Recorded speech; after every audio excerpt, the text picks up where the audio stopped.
முருகானந்தம் மலைக்கு கீழே இருக்கிற பைரவர் பார்க்க போகிறோம். இன்றைக்கி பைரவர் ஜெயந்தி இல்லைங்களா, அங்கே விசேஷ பூஜை அலங்காரம்லாம் இருக்கும்.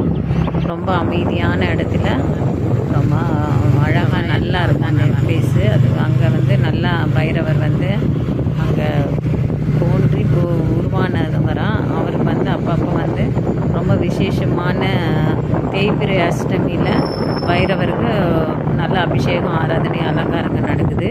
இன்றைக்கி வந்து பைரவர் ஜெயந்தி. நாங்கள் இப்போ வந்து அதுக்காக தான் போயிட்டுருக்கோம். பைரவர் நம்ம வந்து தரிசனம் பண்ணுறதுக்காக போயிட்டுருக்கோம்.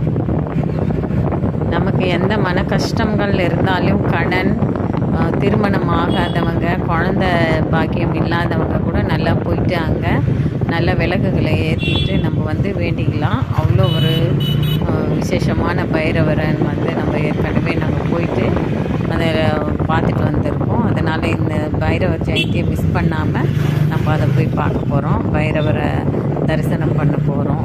அந்த வழியெல்லாம் கூட நல்லா வந்து நல்ல மலைக்கு அடியில் ரொம்ப அமைதியான ஒரு இடமா இருக்குது. அதை போய் நம்ம பார்த்துட்டு வரோம். நம்ம அர்ச்சனைக்கு தேவையான பொருளுங்க அங்கே இருக்கிற பூசணிக்காயில் விளக்கேற்றுறாங்க. மிளகு, சிவப்பு கலர் துணியில் மிளகு முடிச்சு போட்டு அது ஏற்றினா நம்மளுக்கு எவ்வளோ கடன் பிரச்சனை இருந்தாலும் அதில் வந்து தீர்த்துருந்துக்கலாங்க.